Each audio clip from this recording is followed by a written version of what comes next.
Y ya está con nosotros Mónica, buenos días, ¿cómo estás? Hola Juan, bien, muchas gracias. ¿Tú? Muy bien, porque vamos a hablar de la Orden de los Templarios, pero lo que no muchos sabemos es que aquí en la Ciudad de México hay rituales y hay personas que pertenecen, digamos, a esta orden. A esta orden, sí. Sí, Es antiquísima. Es antiquísima. Bueno, se dice que hay una continuidad después de la muerte de Jacques de Molay en 1314, un viernes 13, Sí.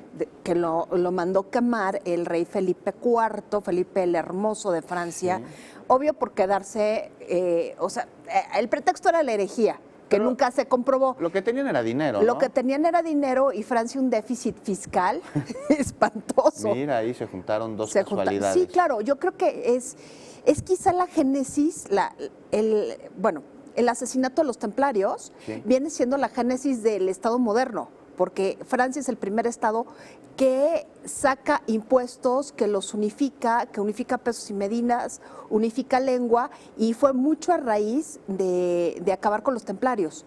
Y esto hace 700 años. Esto hace 700 años, o sea, no hace poquito.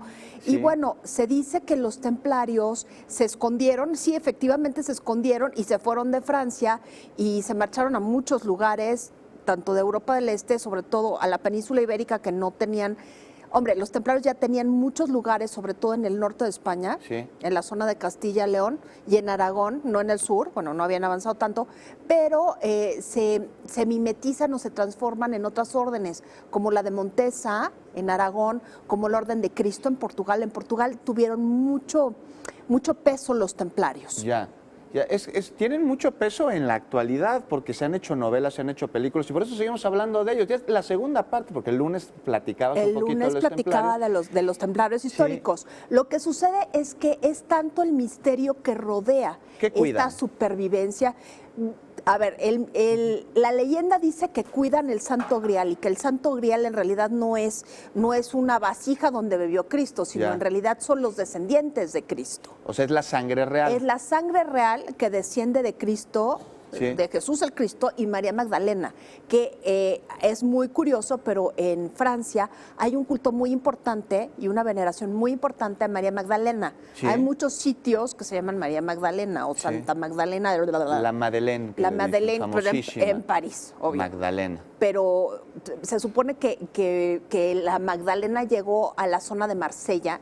Sí. Y se quedó ahí, que tuvieron una hija que se llamaba Sara y que todos los reyes de Europa descienden de esta sangre real. Entonces Es como dicen que los reyes de contradictorio. Europa descienden todos de Jesucristo. ¿Y cómo llegaron a México los templarios? Los templarios llegaron de una forma más fortuita cuando se da este revival de los templarios. Se da paralelo, o sea, a partir de la década de 1950, con todos estos movimientos de alguna manera esotéricos, Sí. o lo que llaman la teoría Románticos, ¿no? pero también relacionados con la teoría de la conspiración, surgen los templarios y dicen, bueno, aquí estuvimos siempre. Y hacen toda una lista, un linaje de grandes maestres que estuvieron en Francia y luego estuvieron en Portugal.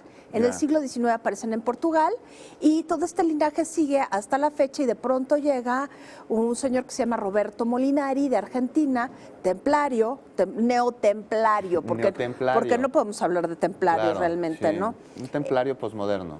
Exactamente, este neotemplario llega a México, se instala y empieza a tener una vinculación con la Iglesia Católica, porque el propósito de los neotemplarios Sí. es la preservación de la fe católica Sí. y de toda la doctrina de la Iglesia, pero además de los valores de los templarios. ¿Cuáles son estos? Una orden guerrera. Más que una orden guerrera en este momento, es la defensa de la persona humana. Por eso Mira qué están bien. en contra de cuestiones como la legalización del aborto y todo este tipo de cosas, la eutanasia y demás. Tienen una postura. Tienen una postura muy clara, Ya. pero además fomentan valores familiares y fomentan la ayuda recíproca entre los miembros Sí. y a la sociedad. Muy Por bien. eso tiene una fundación que se llama Fundación Claraval, ¿Sí? a través de la cual hacen obras de caridad, van a orfanatos, Ya. van a hospicios, van a hospitales. Tienen ayuda social para aquellas Tienen todo un personas que lo movimiento de ayuda necesiten. social. O Mil sea, en gracias. esto se convirtió. Mil gracias, Mónica, No, gracias por a platicarnos ustedes. sobre la historia de los templarios y sobre cómo en la actualidad pues todavía funcionan como orden también aquí en México.